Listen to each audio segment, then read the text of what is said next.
Miarahaba antsika rehetra izay manaraka an'ity fandarana Zarahy Mahasoa ity indray.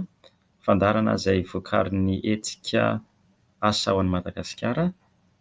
Fandarana ihany koa nomanina sy atolotry Dr Georges Karavelo Armisy. Hatramin'izao moa izany isika amin'ity herinandro ity dia mbola miresaka hatrany ny fianarana any Kanada. Izay izany no ataontsika androany dia amin'ny herinandro isika hijery lohahevitra hafa indray. Kanada moa izany nandaniana fotoana satria be dia be no manoratra aty amiko momba azy io, dia ho ezahana valiana izany ireny fanontaniana ireny koa androany. Na dia ohatra aza hoe tsy manonona an'ilay fanontanianareo izany satria be dia be nareo manoratra, dia anjaranareo izany no mahatadidy ilay fanontaniana izay efa nanoratra taty izany, dia mahalala hoe izay ilay fanontaniako, voakasika ao anatin'iny zavatra izay no resahana iny izany. Ny androany izany dia ho resahantsika ny dingana atao rehefa hianatra any Kanada, ny dingana mila arahana. Dia araka ny fandehana eo izany no resahantsika indray ny vatsim-pianarana misy any Kanada izay tsy voaresaka omaly. Na hempotra izany ilay vatsim-pianarana satria ilay vatsim-pianarana resahako aminareo tsy inona, tsy misy hoe datin'andro ho tapitra androany na rapitso, fa vatsim-pianarana misy mandrakariva izany ilay izy. Fa aleo izany ilay dingana ankapobeny mila arahana izany no resahantsika amin'ity maraina ity, noho ny hamaroan'ny olona maro izany, noho ny hamaroan'ny olona, tsy hoe ny hamaroan'ny olona maro, noho ny hamaroan'ny olona izay manoratra aty amiko momba azy io. Ny fandarantsika izany androany dia fandarana laharana 520. Ilaintsika moa izany mahalala an'izay satria avy eo ilay izy dia apetrantsika any amin'ny Facebook, ilay groupe Facebook Zarahy Mahasoa, dia mba moramora aminareo izany ny mitady azy. Fandarana 520 dingana arahana raha hianatra any Kanada. Ka ny ho resahako an'io izany dia dingana arahana raha hianatra any Quebec. Nahoana moa no nifidy Quebec? Nifidy Quebec satria amin'ny teny frantsay izany ny any Quebec. Dia maro aminareo izay manoratra aty no hoe izaho te hianatra amin'ny firenena mampiasa fiteny frantsay fa tsy fiteny anglisy, dia ho ataontsika aloha izany ny Quebec.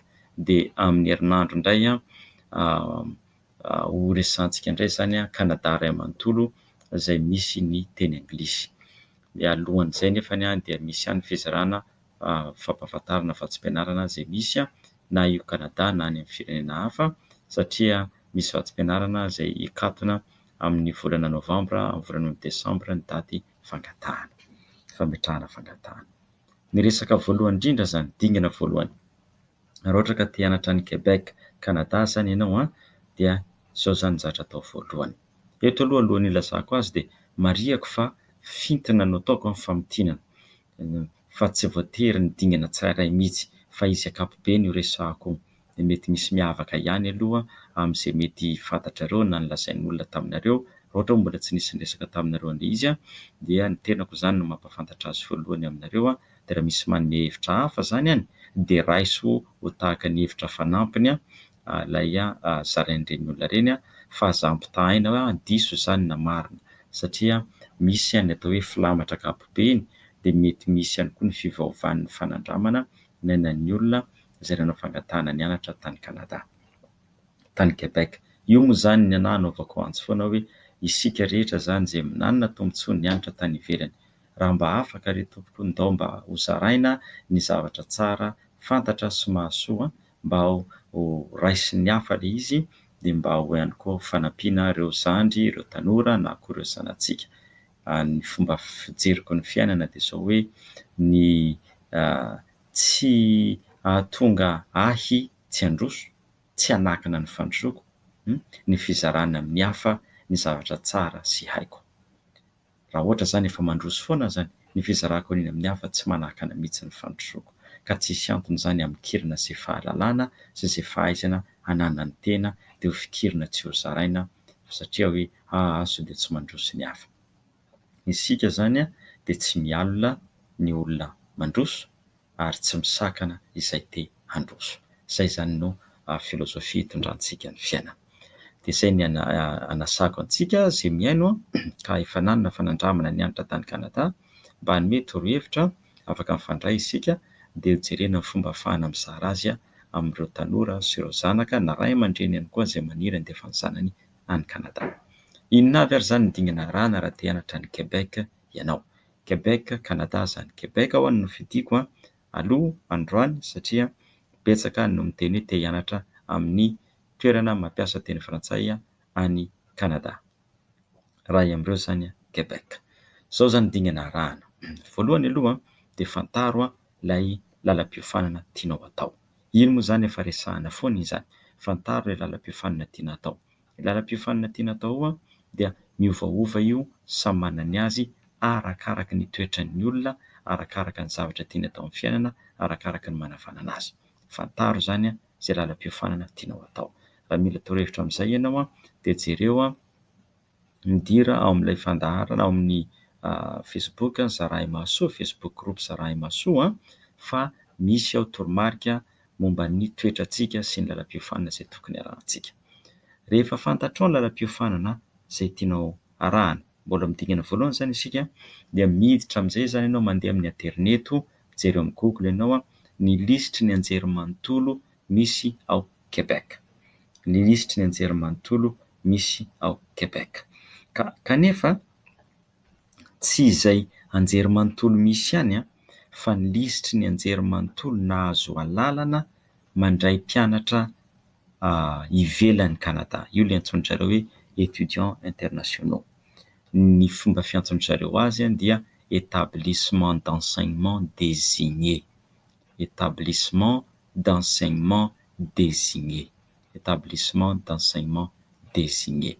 Dia misy lisitra lava be izany io hitanareo rehefa mijery an'ilay groupe Zarahy Mahasoa ianareo dia ho soratako ao ilay izy, ho apetrako ao ny roy ahitanareo an'izay lisitra izay. Fa io lisitra d'enseignement, liste des établissements d'enseignement désigné io azafady liste des établissements d'enseignement désigné io lisitra io zany ny sekoly ao anatin'ny lisitra io no ianaro, no ifidiana. Fa aza mandeha amin'ny toeran-kafa satria raha mianatra amin'ny toeran-kafa ianao nefa tsy tafiditra anatin'ny lisitra io dia voalohany aloha tsy ho voaray ianao amin'ny mampianatra vahiny ianao, faharoa hisy fametraha-panontaniana ihany koa izany ilay diplaoma izay azonao. Ka any Quebec izany tsy dia tena misy toerana anankiray ahitana an'io lisitra io, fa be dia be izany ny fomba ahitana azy dia ho hitanareo ao amin'ilay Facebook Zarahy Mahasoa, Facebook groupe Zarahy Mahasoa, roy maro ahitanao izany io ilay lisitry ny toeram-pampianarana anjerimanontolo izay voatendry ka eken'ny fanjakana fa afaka mandray mpianatra vahiny ireo. Misy ihany koa ny lisitra izay ny anjerimanontolo misy an'ilay fampianarana matianina na ilay hoe fanofanana matianina, na io izany ilay antsoina hoe formation éducation internationale, formation professionnelle. Tena zavatra manokana, asa mivantana matianina. Eto izany dia araraotiko fa misy vatsim-pianarana amin'io izay angamba aloha tonga dia resahako eto ka. Azafady tonga dia resahako eto fa sao dia adino indray ilay izy ary rehefa tonga any amin'ny farany any dia tapitra ilay ora dia adino dia afa-baraka eto ako, adinoko ilay izy fa aleo tonga dia araraotiko. Misy izany amin'ity ilay hoe formation professionnelle ity izany formation professionnelle dia misy vatsim-pianarana omeny ilay anjerimanontolo, omeny ao Quebec izany ianao no mianatra dia misy izany vatsim-pianarana azonao raisina izay iantohany tanteraka ny fianaranao feno amin'ilay antsoin'izareo hoe formation professionnelle, fanofanana matianina. Dia ny fiantson'izareo azy dia vatsim-pianarana ho an'izay mendrika, bourse d'excellence. Bourse d'excellence dia amin'io zany alohan'ny saram-pianaranao dia misy ihany koa ilay hoe fanamahavanana amin'ny vidin'ny saram-pianarana izany izay alohan'ilay mpianatra. Dia ny tanjona moa izany dia ny ahazoan'izareo mpianatra avy amin'ny firenena maro samihafa maneran-tany, mpianatra izay mendrika indrindra. Ny eo amin'ny 20 ao isan-taona ny vatsim-pianarana omeny amin'io ilay hoe bourse d'excellence io, ireo mpianatra 20 isan-taona no omeny dia mandia eo anelanelan'ny 570 sy 7,4 kanadiana, 570 sy 7,4 kanadiana hatramin'ny 4,000 ny vatsim-pianarana izay omeny anao. Dia io mandritra ny fotoana anaovanao an'ilay fanofanana zany. Dia ny fanomezana an'io bourse io ny fepetra amin'io dia miainga avy amin'ny hoe fahavononana hianatra dia ny fahavitanao zany ny fianaranao. Io bourse d'excellence io dia natao zany andoavana ny fandaniana rehetra izay ilain'ilay mpianatra mipetraka ao Canada any Quebec, isam-bolana zany ny vola no arotsany aminao. Dia misy ihany koa ilay fanamaivana, zany hoe ianao zany dia isoron'ny zareo zany ny saram-pianarana, tsy mandoa an'izay saram-pianarana izay ianao fa zareo zany no mikarakara azy. Dia ny farany miantoka ihany koa izany ny lafiny fitsaboana fahasalamana, io zany hoe antoka ara-pahasalamana raha sanatrika misy ny aretina. Dia ny ministeran'ny fampianarana zany sy ny fanabeazana ambony ao Quebec no manome an'io vatsim-pianarana io. Isan-taona zany izy io no misokatra, dia misy fifaninanana atao zany azahoana azy. Dia ilay fifaninanana atao zany ny amin'ity taona ity zany aloha efa mikatona zany tamin'ity taona ity, fa ny amin'ny taona ho avy zany dia ho lazain'ny zareo, mbola tsy mivoaka moa zany izy amin'izao tsika miresaka zao, mbola tsy navoakan'ny zareo ny daty, fa raha jerintsika zany ny tamin'ny taondasa zany ndraso kely nakaiza moa izy teo hoe oviana moa nanaovan'ny zareo an'ilay fanadinana, nanaovana an'ilay fifaninanana tamin'ny taondasa. Azafady kely re olona fa ity raharaha ity mantsy sady manolotra fandarana isika no mijery an'ilay naoty dia ndraso kely tsy hitako teo ilay izy. Raha ny tamin'ny taondasa zany dia ny daty farany zany anaovana an'ilay fifaninanana dia ny 17 volana avrila tamin'ny taondasa. Heverina koa zany amin'ny taona ho avy fa 17 volana avrila amin'ny taona ho avy. Ka ny anjarako zany dia mizara an'ilay izy aminareo dia jerenareo amin'ny zarahay mahasoa dia mba raisinao to dia amprimo any ananinany tandremo indray sao dia tandremo nefa sao very na adino satria ny vatsim-pianarana misy foana fa ianareo zany no mitahiry azy. Ny anaran'ilay vatsim-pianarana zany dia bourse d'excellence Québec métier d'avenir. Bourse d'excellence Québec métier d'avenir. Dia manomboka amin'ny volana ny 17 volana avrila zany daty farany fandraisanao anjara amin'ilay fifaninanana. Dia manomboka eo amin'izay ny fametrahana ny antotan-taratasy rehetra ahafangatahana an'io vatsim-pianarana io mba hahafanao miditra zany amin'ny taom-pianarana manaraka. Fa ny tamin'ity taom-pianarana ity zany efa tapitra, efa tsy misy koa satria efa nanomboka tany amin'ny volana avrila zany ry zareo.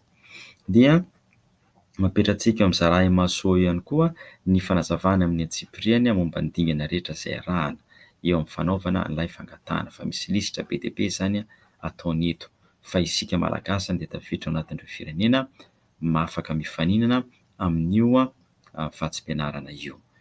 Dia arak'izay lazaiko teo iantohany tanteraka zany ny fandaniana rehetra amin'ny fianarana izay ataonao, fanofanana matihanina ataonao any Québec, Canada. Dingana voalohany zany iverenako, fantaro ny lalam-piofanana, dia avy eo tadiavina ilay anjerimanontolo. Omeko anareo ny lisitra fa mila jerentsika zany amin'ilay hoe liste des établissements d'enseignement désignés, izay zany no hijerenareo, izay no hidiranareo. Ao zany nareo mifidy ny sekoly. Dingana faharoa indray dia famantarana ny fepetra ilaina, fepetra takiana zany amin'ilay fahazoana mianatra ao manaraka an'ilay lalam-piofanana.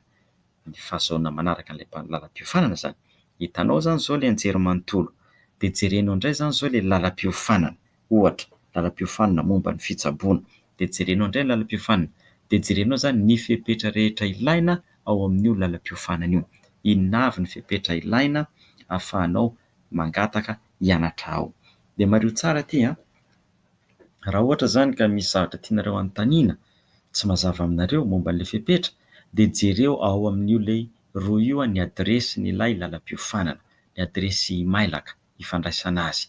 Eto moa zany raha vao sambany ianareo zany na eny amin'ity fandaharana ity zany androany dia ilainareo ny mamorona adresy emailaka. Email moa zany no filazanjareo azy na courriel na adresse électronique, emailaka email.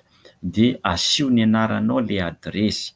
Za zany zao Ravelo Armisy, dia ny adresiko zany nataoko ny litera voalohany amin'ny fanampina anarako, ny litera voalohany amin'ny fanampina anarako zany JL, dia avy eo ny anarako Ray Manontolo Ravelo Armisy, dia arobase, dia zay tianareo amin'izay, na anareo hanao gmail.com, na anareo hanao hotmail.com, na anareo hanao inona daholo moa misy any amintsika Wanadu na tsy fantatra fa zao Wanadu zany ve tsy efa ela be tsy tadidiko tsony fa miala tsiny fa ny alo ny ampirisihako dia gmail.com no tao satria ny gmail dia miara-miasa amin'ny anjerimanontolo rehetrarehetra ary matanjaka io tsy very zany ny mailaka anao amin'io, ka mila manoratra amin'ny vantanana zany ianao raha misy fanontaniana.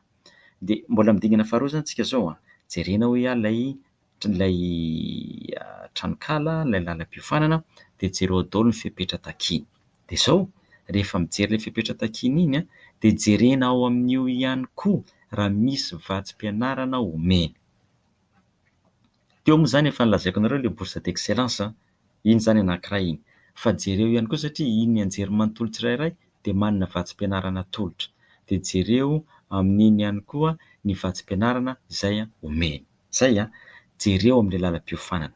Dia raha sanatria zany ka tsy mahita ianareo dia manorata mivantana amin'ilay tompon'andraikitra hoe za mpianatra avy aty Madagasikara, efa mahaliana ahy ny hianatra amin'ny anjerimanontolo nareo hanaraka an'ity lalam-piofanana ity satria hitako ato ny misy ny zavatra tiako atao ary koa mifanaraka amin'ny faniriako, mifanaraka amin'ny teny mibaiko ny fiainako, ny teny mibaiko ny anjerimanontolo. Fantatra ny alafin'ny fianarana, efa dingana be ny vitako na atody ahy amin'izao, manana baka na lisansa na maîtrise arakan'izay ambaratonga tianao ianarana zany, dia lazao hoe za no voalohany andeha hianatra amin'ny anjerimanontolo amin'ny mianakavy, na za no voalohany hivoaka ny Madagasikara no niezaka mafy nataon'ny fianakaviana. Manontany misy vatsim-pianarana ve omenareo ho an'ny mpianatra vahiny na mpianatra avy aty Madagasikara. Zay zany no atao, satria raha tsisy vatsim-pianarana zany izy dia satria raha ohatra ianao zany tsy manana vola dia hajanona zany tsy mangataka ao ianao fa isaky ny mangataka mantsy dia mandoha vola amin'ity raharaha ity, ilay fikarakarana ilay antota taratasy angatahana hianatra, misy vola aloha aminazy io fa tsy ataondry zareo maimaimpoana zany le raharaha, fa misy vola aloha. Ka amin'izay fotoana izay zany rehefa manoratra ianao ka miteny izy hoe misy vatsim-pianarana na tsisy vatsim-pianarana dia manapa-kevitra ianao, raha misy moa zany dia mazava ho azy fa mangataka hianatra ao ianao zany mangataka hianatra ao zany ianao raha misy ilay izy, dia amin'izay fotoana izay mba azo antoka fa misy zany ny fiantohana ny fianarana zany izay tianao atao ao amin'io anjerimanontolo io. Zay zany no torohevitra omeko amin'iny. Ny dingana faharoa zany ho iaho ny dingana faharoa dia ilay jerena ny anjerimanontolo, jerena ny fepetra ilaina ao amin'ilay ilain'ilay anjerimanontolo ahafahanao manaraka ny lalam-piofanana. Dia rehefa hitanao zany zay ilay fepetra ilaina izay dia jerenao hoe mahafeno ve ianao na tsy mahafeno, dia aza adino ny manontany ny fepetra, manontany raha misy vatsim-pianarana ao aminy na tsisy vatsim-pianarana. Zay zany dingana faharoa. Ho resahantsika zany hoe ho averiko zany ho resahantsika inona avy ny dingana arahana raha hianatra any Canada zany ka Quebec no resahantsika zao. Quebec averiko ny efa vita teo aloha ho an'izay mbola vao zao izy zany vao nanaraka ny fandarina. Voalohany indrindra aloha dia fantaro ny lalam-piofanana. Rehefa fantatrao zany lalam-piofanana tianao arahana dia tsy tadiavo ilay lisitry ny anjery manontolo izay misy any Quebec. Ka ny lisitra izay tadiavintsika zany dia ny ilay anjery manontolo izay misy nahazo alalana handray mpianatra vahiny. Io zany ny antsoindry zareo amin'ny fitenin'ny zareo teny farantsay moa ilay izy dia antsoina hoe liste des établissements d'enseignement désignés. Dia ao amin'io lisitra io zany no jerenao an'ilay anjery manontolo, satria izay tafiditra anatin'io lisitra io zany, ireo tafiditra amin'ny lisitra io zany ireo no ianarana satria ekena zany ny diplaomanao rehefa mivoaka avy eo. Dia misy vatsim-pianarana omena ao Quebec dia misy an'ilay antsontsika hoe vatsim-pianarana ho an'izay mendrika. Dia intoan'ny fianaranao zany ho an'ireo andeha hanao fanofanana matianina, formation professionnelle. Mbola any amin'ny volana avril amin'ny taona ho avy no misokatra ny fisoratana anarana, fa tsara dia efa omanina zany ilay izy dia an'izao ho apetraka ao amin'ilay Zarahy Mahasoa moa zany ny roy momba an'io. Dingana faharoa, fantatrao ny lalam-piofanana. Dia rehefa fantatrao ny lalam-piofanana dia tadiavo ao amin'ilay anjery manontolo ilay lalam-piofanana. Tadiavinao zany amin'ny anjery manontolo ilay lalam-piofanana, dia rehefa hitanao amin'ny anjery manontolo zany ilay lalam-piofanana dia vakia ny fepetra takiny ao. Dia rehefa voavakinao zany ilay fepetra dia jereo hoe mahafeno an'ilay fepetra ve ianao sa tsia. Raha ohatra zany ianao tsy mahafeno an'ilay fepetra dia mitady toerana hafa indray ianao. Raha mahafeno ianao zany mazava ho azy dia izay ny tsara. Fa izao aza adino ny manontany hamanana vatsim-pianarana izy na tsia, satria raha misy vatsim-pianarana zany omeny dia izay no mahaliana antsika. Raha ohatra zany tsy misy fanazavana ao amin'ilay lalam-piofanana dia manontany ianao, manoratra amin'ny adresy mailaka, dia ny adresy mailaka anao tokony hisy ny anaranao. Dia manontany zany ianao hoe misy vatsim-pianarana ve ao aminareo, fa ianao tsy miteny hoe izay mahantra. Tsy ny mahantra irery no omena vatsim-pianarana, fa ny olona mahazo vatsim-pianarana dia izay mendrika. Dia mila manontany zany ianao hoe misy vatsim-pianarana ve ao, dia raha misy dia inona ny fepetra ahafahako mangataka an'izay vatsim-pianarana izay. Dingana fahatelo indray dia misy an'ilay antsoina amin'izay antsoindry zareo hoe certificat d'acceptation du Québec pour études. Eo amin'ilay dingana faharoa angamba ny iverenako tsy ampy ny fomba nanazavako azy. Rehefa fantatrao zany ilay fepetra, fandray mivantana any aminy ianao, manontany raha misy vatsim-pianarana na tsia. Ka raha ohatra zany hitanao fa misy ny vatsim-pianarana zany, dia hitanao fa mahafeno ilay fepetra ianao na ny ankamaroan'ny fepetra izay takiana, dia atao zany ilay fangatahana. Atao zany ilay fangatahana hianatra ao amin'ilay toerana. Dia rehefa avy eo zany omeny ianao ilay alalana hoe voaray ianao hianatra ato. Ny ahy zany dia manoro-hevitra hoe aza mangataka hianatra raha tsy efa fantatra fa misy vatsim-pianarana, satria andoha vola ianao mantsy izao amin'ilay mangataka hianatra. Dia raha sanatria zany ianao nefa tsy hanana ilay vola handoavana an'ilay saram-pianarana akory, very akao foana ny vola. Fa anontaniana tsara an'azy aloha hoe inona ilay fepetra, hita zany ilay zavatra rehetra takiana hoe diplôma, naoty, ny passeport, ny lettre de motivation, ny antony mahatonga anao hianatra ao, ny CV, izay rehetra izay zany ilaina. Ilaina afenoina amin'ilay fisoratana anarana amin'ilay anjery manontolo zany ao amin'ilay lalam-piofanana.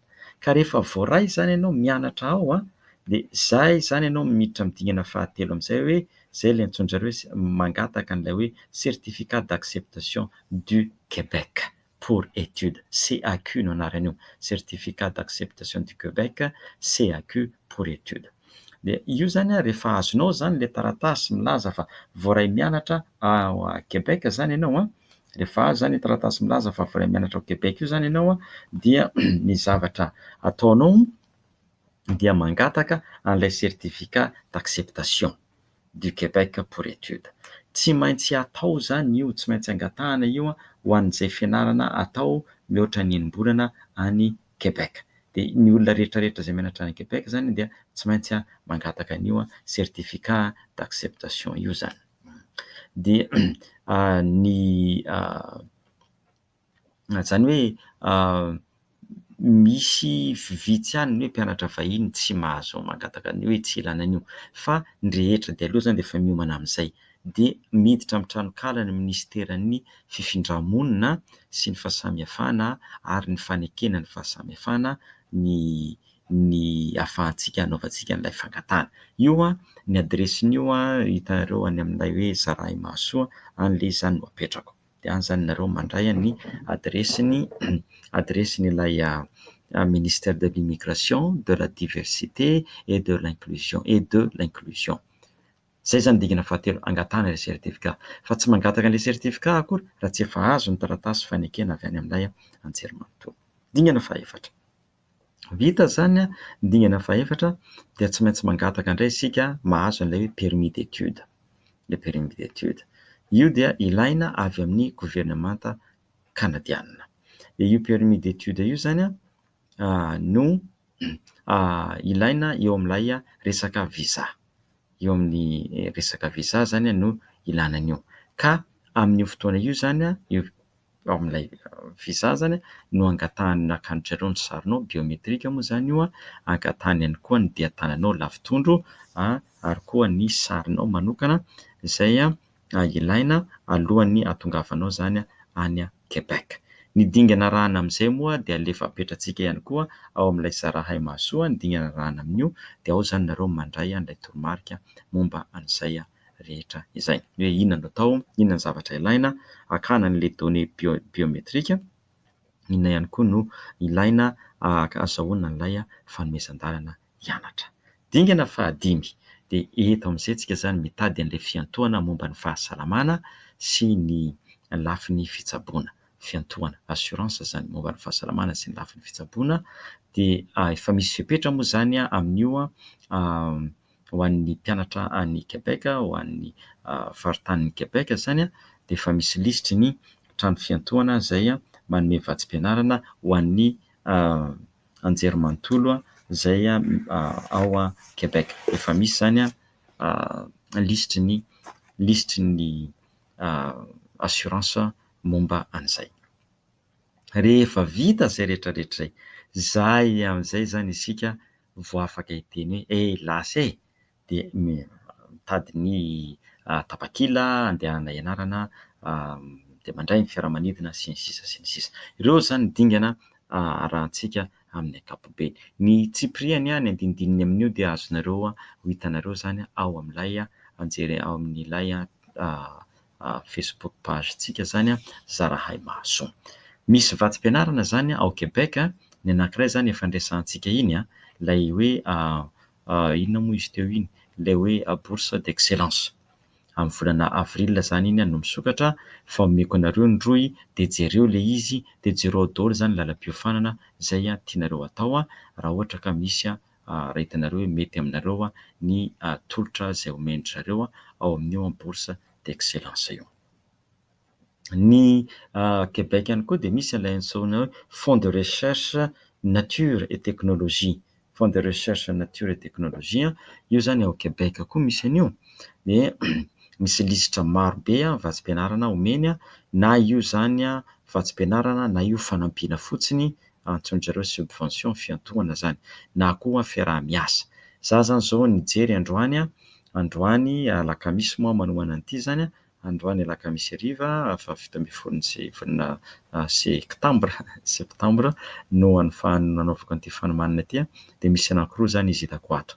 Ny iray zany bourse d'excellence pour étudiants étrangers, PBEEE, amin'ny voalohan'ny volana novambra zao ny fisoratana ny daty farany fametrahana fangatahana. Dia misy anankiray ilay antsoinjareo programme de stage internationaux, dia amin'ny voalohan'ny marsa taona 2024 ny fikatoanan'ny fametrahana taratasy. Dia ny amin'ny téléprogramme de stage internationaux ity manome vola hatrany amin'ny 5,000 sy $1,000 izy zany iantohanao zany ny fianaranao. Le Québec zany io resantsika io. Dia misy roy moa zany omeko anareo, jerenareo zany ny adresin'ilay roy any amin'ny Zarahay, manazava ny fomba azahoanareo an'io bourse d'excellence pour étudiants étrangers, PBEEE, sy ilay hoe programme de stage internationaux. Ilay bourse d'excellence io zany dia misy vatsim-pianarana be dia be samihafa, maro karazana zany ao omeny ary miantohany tanteraka ny fianaranao. Dia jereo ao zany le roy. Telo zany resantsika androany, misy ilay atao hoe bourse d'excellence avy ao amin'ilay antsointsika Québec métier d'avenir, resaka ho an'ireo fianarana matihanina. Fa misy indray kosa zany ilay antsoina hoe bourse d'excellence pour étudiants étrangers izay mahasehaka lalam-piofanana maro. Dia misy indray ilay programme de stage internationaux, resaka stage fotsiny no fianarana asa moa zany no atao amin'izay. Dia ny amaranako azy zany ho an'ny Canada ihany, mbola resaka Québec ihany fa ity moa zany Canada amin'ny ankapobeny satria misy ilay vatsim-pianarana ity sady teny frantsay no teny anglisy dia misy roa iomeko anareo ao amin'ilay hoe Edu Canada. Dia rehefa tafiditra amin'ilay Edu Canada ianareo dia misy zanaka roa idirana hoe étudiant et chercheur. Dia rehefa tafiditra amin'ilay étudiant et chercheur ianareo ao amin'izay zany ianareo mampiditra ny hoe Madagasikara. Misy listrana firenena maro zany eo, ampidirintsika zany zao ohatra hoe Madagasikara. Dia rehefa ampidirintsika amin'ilay safidy Madagasikara dia mahita listrana vatsim-pianarana be dia be zany eto: 1, 2, 3, 4, 5, 6, 7, 8, 9, 10, 11, 12, 13 zany zareo reo. Dia anjaranao zany no mijery tsiraidray. Ity aloha zany ny filazana eto fa ny fotoana farany nanaovana an'ity lisitra ity dia tamin'ny taon-dasa, tamin'ny volana Jona tamin'ny taon-dasa. Fa rehefa nijereko ilay izy dia rehefa tsindriana zany ilay lohateny dia mandefa any amin'ny roy misy an'ilay tena vatsim-pianarana, dia misy fanazavana ny hoe izao ny daty farany fametrahana an'ilay fangatahana. Jerenareo zany ilay roy hoe Edu Canada, misy vatsim-pianarana ho an'ny mpianatra, misy vatsim-pianarana ho an'ny mpampianatra izay hanao fikarohana, misy vatsim-pianarana maro samihafa zany ho an'ny Canada amin'ny ankapobeny zany ka vatsim-pianarana misy ny ankamaroany feno fa misy ihany koa zany ampahany. Izay zany fandaharantsika androany, misaotra anareo naharaka hatramin'ny farany. Nioarako kely ny ora fa dia ialana tsiny aminareo sy ny radio AZ télévision. Mihetsika asa ho an'i Madagasikara no namolavola ny fandarana Dr Jean-Luc Ravelormisy no nanomana sy nanolotra fiarah-miasa ifanaovana amin'ny AZ radio télévision 101.3 FM 101.3. Misaotra ny teknisianina nampita ny feo tany amintsika, ary indrindra koa misaotra anareo rehetrarehetra nanaraka hatramin'ny farany. Dia ao amin'ilay Facebook group Zarahy Mahasoa isika no mifandray raha misy fanontaniana sy fanampanazavana tianareo angatahana. Misaotra tompoko lahy, mankasitraka tompoko vavy, samy tahin'Andriamanitra daholo amin'ny herinandro indray isika mitafa. Maraso tompoko.